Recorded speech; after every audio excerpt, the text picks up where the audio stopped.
I think don't forget the pain of childbirth.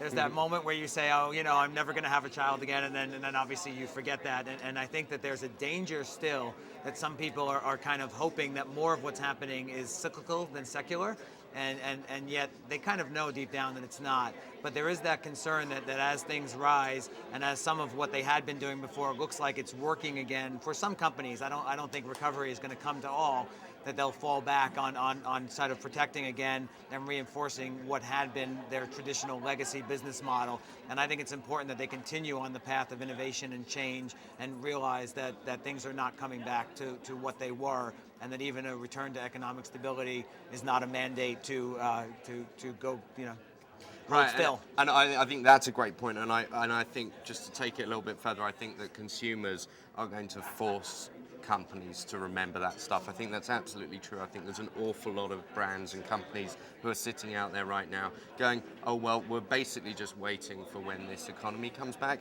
And firstly, I'm not alone in this, and I know there are also people who disagree, but firstly, the economy is never going to be exactly the same again, or not for a long time.